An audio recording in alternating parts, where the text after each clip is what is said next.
नमस्कार भक्तों, तो आज इस वीडियो में आपको 3 ऐसे कार्य बताऊंगा जिन्हें अगर आप सुबह कर लेते हैं तो माता लक्ष्मी आपके घर दौड़ी चली आएंगी और आपके घर सुख समृद्धि बनी रहेगी और आपके घर कभी भी धन की कमी नहीं आएगी। आपका घर धन्य धन्य से भर रहेगी, गरीबी हमेशा के लिए दूर हो जाएगी। अगर आपने तो सुबह यह 3 कर अपना लेते हैं तो अगर आप धन से परेशान हैं और अगर आपके घर दर्द देवता का वास है तो आपको रोज सुबह इन कार्यों को जरूर ही अपनाना है। तो आपको वीडियो के अंत तक बने रहना है। चलिए अब आगे बढ़ते हैं। आप सब मुझे कमेंट में ओम नमः शिवाय जरूर लिखिएगा और आज इस वीडियो में जानेंगे सुबह उठकर हमें क्या करना चाहिए, क्या नहीं करना चाहिए। झाड़ू कब लगाए, नहाने से पहले कौन से 3 काम हैं जो हमें जरूर करना चाहिए। बहुत सारी जानकारी आपको इस वीडियो मिलेगी। इससे पहले अगर आपने मेरे चैनल को अभी तक सब्सक्राइब नहीं किए हैं तो इसे सब्सक्राइब कर लीजिए। बेल आइकन को जरूर प्रेस कीजिए जिससे वीडियो के नोटिफिकेशन होती है और जैसा हम कर्म करते हैं उसी से हमारे घर की तरक्की होती है, घर में सुख समृद्धि आती है। इसीलिए हमें अच्छे कर्म जरूर करना चाहिए। तो सबसे पहले काम है कि हमें सुबह जल्दी उठ जाना चाहिए। तो आप लोग सूर्योदय से पहले उठ जाएगा और ब्रह्म मुहूर्त में उठाना वह ज्यादा अच्छा होता है। तो कर से 6 बजे के बीच में आपको उठ जाना चाहिए। आप लोग हमेशा सूर्योदय से पहले उठेगा, सूर्योदय से पहले आप उठेगा तो आपका जो घर का काम है वह भी आपका टाइम से हो पाएगा और सुबह का जो पूजा है, जो ब्रेकफास्ट है, वह भी हम हर कुछ टाइम से कर सकेंगे। तो आप सुबह जल्दी उठेगा। अगर आपको उठने की आदत नहीं है तो आप अलार्म लगाकर सोएगा। 2-4 दिन आप उठेगा टाइम पर तो आपका जैसे टाइम बन जाएगा और इस समय नींद खुल जाएगी।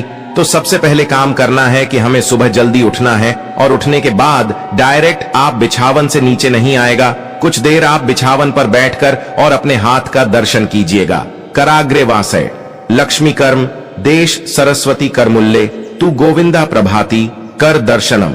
इसी मंत्र के उच्चारण के साथ हमें अपने हाथ का दर्शन करना है। फिर इस मंत्र के उच्चारण के बाद आपको अपने हाथों से धरती को स्पष्ट करना है और अपने माथे पर लगा लेना है और अपने मन में यह बोलना है कि मेरा दिन अच्छा जाए। फिर इसके बाद आपको क्या करना है, जो अपना बिस्तर होता है उसको उठा लेना है और उठा के रख देना है। अब इसके बाद आपके जो भी रूम वगैरह है उनमें आपको सुबह उठकर अपने घर में झाड़ू लगाना चाहिए और झाड़ू सूर्योदय से पहले ही लगाना वह ज्यादा अच्छा होता है। ये ना कि हम लेट तक सोए हुए हैं और हमारे घर में लेट से झाड़ू लग रही है। पूछा तो आप बाद में भी लगा सकते हैं। मान लीजिए आपके पास सुबह में टाइम नहीं है, बच्चों को टिफिन बनाना है, हस्बैंड को जाने का टाइम रहता है, तो आप सुबह सबसे पहले उठकर झाड़ू लगा लीजिए। आपके घर में अगर मेन जाती है फिर भी और नहीं आती है फिर भी आपको अपने से सुबह में झाड़ू लगा लेना है। आप नियम कर लीजिएगा। बाद में मैदा आएगी तो अच्छे से साफ सफाई कर लेगी, लेकिन आपको नियम जरूर कर लेना है। पूरे घर में झाड़ू लगाते हुए हमें बाहर की तरफ आनी है। भीतर से यानी घर से झाड़ू लगाते हुए हमें बाहर की तरफ आना है। यह ना कि हम यहां से बाहर से झाड़ू लगाते हुए अंदर की तरफ जाएं, वैसा नहीं करना है। आप झाड़ू लगाते हुए बाहर की तरफ आएगा और जो कचरा वगैरह रहता है वह हमें फेंक देना चाहिए।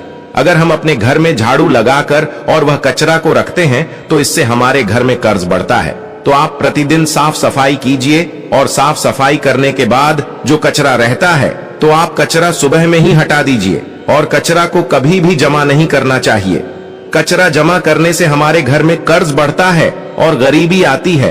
और झाड़ू आप लोग 6 बजे से पहले ही लगा लीजिएगा। अभी तो थोड़ा ठंडी का टाइम है तो सूर्योदय लेट से ही हो रहा है, लेकिन आपको 5:30 से पहले ही झाड़ू लगा लेना है। जरूर कीजिएगा। आप रात में ही अपने किचन में 1 लोटे में जल भर के रख दीजिएगा और लोटा आप पीतल का भी ले सकते हैं, तांबा का भी ले सकते हैं, स्टील का भी ले सकते हैं। तो आप लोग किचन में 1 लोटे में जल भर के रख दीजिएगा और इस जल का छिड़काव हमें अपने दरवाजे पर करना है।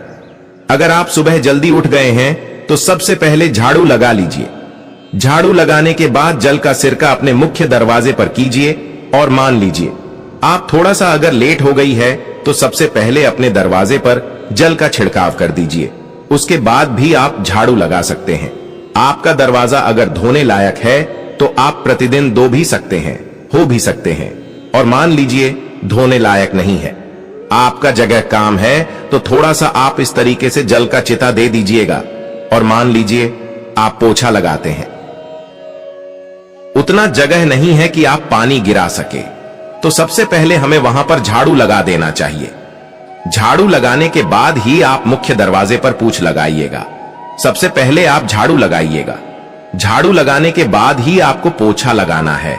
और जो लोग रेंट पर रहते हैं, किराए के मकान में रहते हैं, तो अपना मुख्य दरवाजा वह किसी माने तो जिस रूम में आप रहती हैं उसी का जो मेन गाते हैं वही आपका मुख्य दरवाजा है, तो आप वहीं पर जलची रखिएगा। पोछा लगाने लायक है तो पोछा लगा लीजिएगा, तो आप 2 लीजिएगा। और सुबह सुबह अपने दरवाजे पर जल का छिड़काव करने से हमारे पितरों को तृप्ति मिलती है, उनसे हमें आशीर्वाद मिलता है। और सुबह सुबह अगर हम अपना दरवाजा सूर्योदय होने से पहले साफ करते हैं, जल का छिड़काव करते हैं, दहलीज पूजन करते हैं, तो इससे हमारे घर में माता लक्ष्मी का आगमन होता है। माता लक्ष्मी सुबह में भ्रमण करती है और जिनका दरवाजा साफ रहता है उन्हीं के घर में उनका आगमन होता है। तो इसीलिए आप लोग सुबह जल्दी उठेगा। सुबह अगर आप उठेगा तो टाइम से आप झाड़ू भी लगा सकते हैं, पोछा लगा सकते हैं, मुख्य दरवाजे पर जल का छिड़काव कर सकते हैं और उगते हुए सूर्य भगवान का दर्शन भी कर सकते हैं। उगते हुए सूर्य भगवान को जल चढ़ाने का विशेष ज्यादा महत्व है। तो आप लोग सुबह जल्दी उठेगा और उगते हुए सूर्य भगवान को अगर जल चढ़ाने में आपको देर भी हो रही है तो आप सबसे पहले दर्शन कर लीजिएगा। दर्शन करने के बाद भी आप जल चढ़ा सकते हैं। तो नहाने से पहले आप लोग घर में झाड़ू लगा लीजिएगा, जल का छिड़काव कर दीजिएगा। पूछा, अगर आपके पास टाइम है तो पोछा लगा लीजिएगा। उगते हुए सूर्य भगवान का दर्शन कर लीजिएगा और आप सुबह सुबह तुमसे को जल चढ़ा थकें। उसके बाद आप सूर्य देव गुर्जर चढ़ाएं और अपने घर में सुख समृद्धि की कामना करते हुए आपको यह बोलना है कि है सुअर देता, आप पूरे जगत को सूरत रोशनी देते हैं। उसी प्रकार हमारे घर में भी रोशनी कार दीजिए और हमारे घर के अंधकार को विधुर कर दीजिएगा।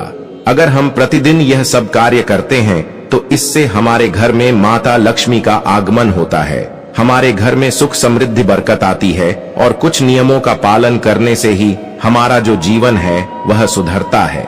अगर हम सुबह जल्दी उठेंगे तो पूजा पाठ भी हम टाइम से कर सकेंगे। 8 बजे से पहले ही पूजा करना वह ज्यादा अच्छा होता है। और भक्तों हो सके तो आपके घर के पास में अगर कोई मंदिर है, कोई भी भगवान जी का हो, शिव जी का हो, हनुमान जी का हो, तो आप वहां पर जाकर दर्शन कर सकते हैं। और हो सके जैसे कि अगर किसी की घर के पास में शिवलिंग है तो आप वहां पर जाकर सुबह सुबह जल चढ़ा सकते हैं।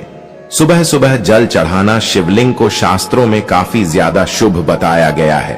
कहा जाता है कि अगर आप सुबह सुबह शिवलिंग पर जल चढ़ाते हैं, ब्रह्म मुहूर्त में चढ़ाते हैं, तो यह अगर हम कोई मनोकामना मांग रहे हैं तो यह हमारे डायरेक्ट शिवाजी के पास पहुंचती है। तो आपको सुबह सुबह शिवलिंग पर जरूर जल चढ़ाना है। एक लोटा से शिवजी अत्यंत प्रसन्न हो जाते हैं। और भक्तों, अगर आप एक लोटा जल के साथ एक बेलपत्र शिवजी को अर्पित करते हैं तो यह और भी ज्यादा शुभ कार्य माना गया है, क्योंकि शिवलिंग पर जो बेलपत्र चढ़ाते हैं उनकी मनोकामना शीघ्र ही पूर्ण हो जाती है। तो आप अगर एक लोटा जल चढ़ाते हैं और उसके साथ अगर आप एक बेलपत्र और चढ़ा देते हैं तो इससे शिव जी अत्यंत प्रसन्न होते हैं और आपकी मनोकामना शीघ्र ही पूर्ण हो जाती है। भक्तों, अगर आप यह सोमवार के दिन करते हैं तो यह काफी ज्यादा और भी ज्यादा शुभ माना जाता है। कहा जाता है कि जो सोमवार का दिन होता है वह महादेव को अत्यंत पसंद होता है और सोमवार का दिन महादेव का दिन ही माना जाता है। अगर आप नित्य सुबह शिवलिंग पर जल चढ़ाते हैं और खासकर सोमवार के दिन चढ़ाते हैं तो इससे शिव जी अत्यंत प्रसन्न होते हैं और आपकी मनोकामना को भी पूर्ण करते हैं। तो आपको शिवलिंग पर नित्य एक लोटा जल जरूर चढ़ाना है और यह सुबह सुबह ही आपको करना है। तो इसीलिए आप लोग सुबह जल्दी उठने का प्रयास कीजिएगा और उगते हुए सूर्य भगवान को जल चढ़ाना, तुलसी माता की पूजा करना और अपनी पूजा घर में दीप जलाना, यह सब बहुत ज्यादा अच्छा होता है। और झाड़ू आप लोग 6 बजे से पहले ही लगा लीजिएगा और शाम के समय में भी झाड़ू हमें सूर्यास्त होने से पहले ही लगा लेना है। सूर्यास्त होने के बाद झाड़ू लगाना अच्छा नहीं माना जाता है। तो आप लोग सूर्यास्त होने से पहले ही शाम के समय में झाड़ू लगा लीजिएगा। और सामने सूर्यास्त होने के बाद आप लोग दीपक जलाइएगा। और आप 3 दीपक जलाना चाहते हैं तो 3 दीपक जला सकते हैं, एक मुख्य दरवाजे पर, दूसरा तुलसी माता के पास और एक पूजा मंदिर में।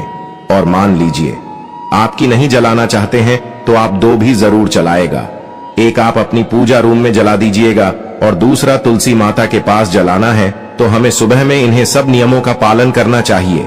अगर हम इन नियमों का पालन करते हैं तो हमारे जीवन में खुशियां आती हैं और धीरे धीरे हमारे घर में सुख समृद्धि और बरकत आने लगती है। भक्तों, तो चलिए मैं आपको एक और ऐसा कार्य बता देता हूं।